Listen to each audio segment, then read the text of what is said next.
Hello there, back again on the old Skidoo. Thought I'd do an update on it. One thing I forgot to mention that what I mentioned in my video, what I changed was the brake. I decided to move this in here. I bring this out here. Now it doesn't hit the windshield. And I noticed I have a little crack. That's from tightening it too tight. So I gotta loosen it. Maybe put a little bit of crazy glue in there to fix that up.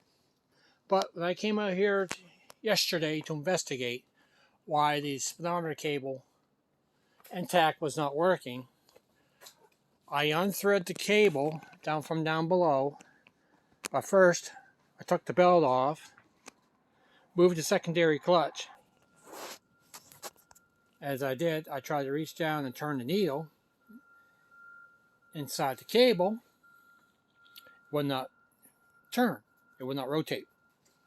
I said, nice. So it's off the machine inside the house.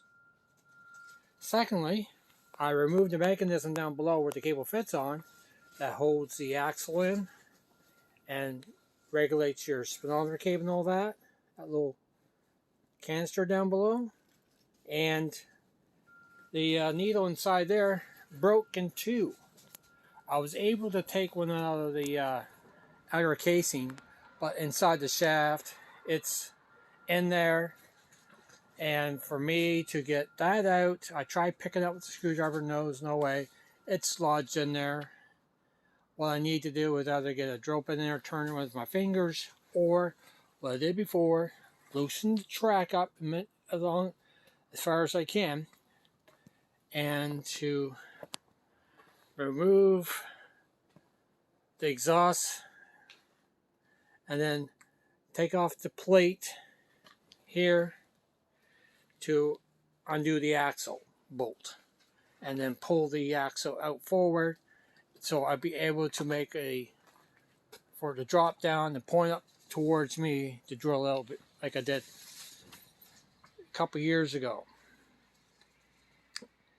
And when I was loosening the track up, I noticed that bolt right there was loose. I was turning with my fingers. And I thought, what the heck? It's tight now. After I had to loosen the track up to do what I was doing over on that side of the one spring out. Now, each side set on 2 inches. The bolt now is set at 2 inches out from the back of that to the end of the bolt. It's 2 inches.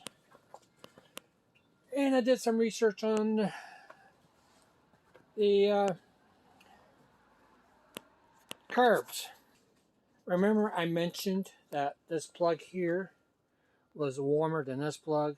Well, I decided to watch some videos and I found a guy very informative about air mixture. And the throttle needle on this one is different than this one.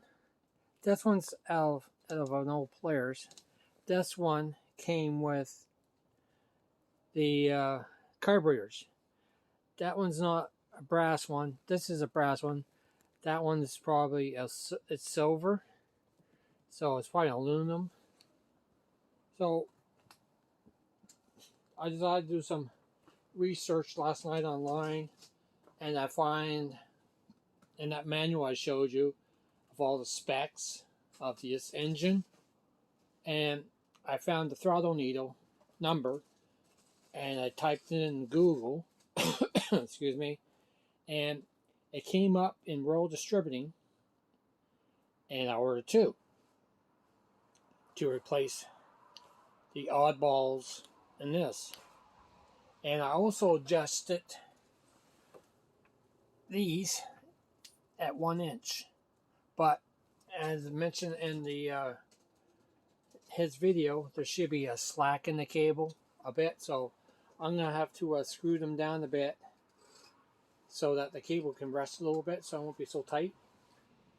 So that's what I'm going to be doing another day when I get the needles.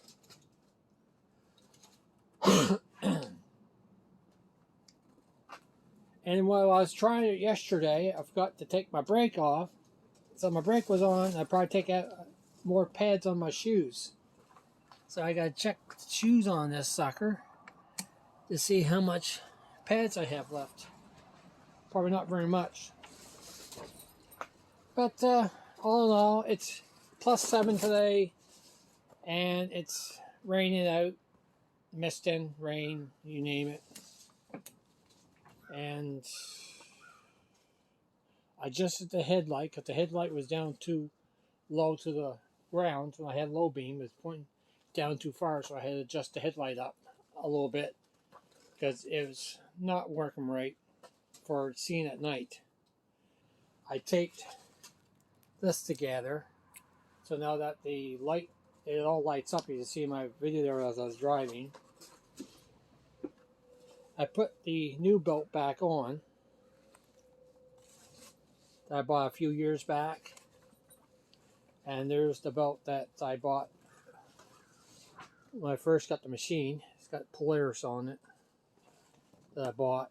She's look kind of shiny. She's old, so I took that one off and put this one back on. So it drive a little better. It squeals a little bit, but not as much. So with the speedometer cable, I took it in the house here last night. I just threw it in the basement, and I checked it.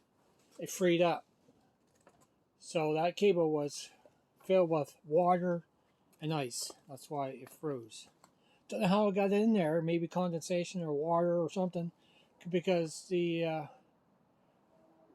machine's been in this garage, but it was outside before I got this garage, and that's when the cable was not working anymore. That's when probably when rain or condensation got into the machine when it was raining underneath the tree. They used to have it parked over there by the shed. So I think that's about it about this.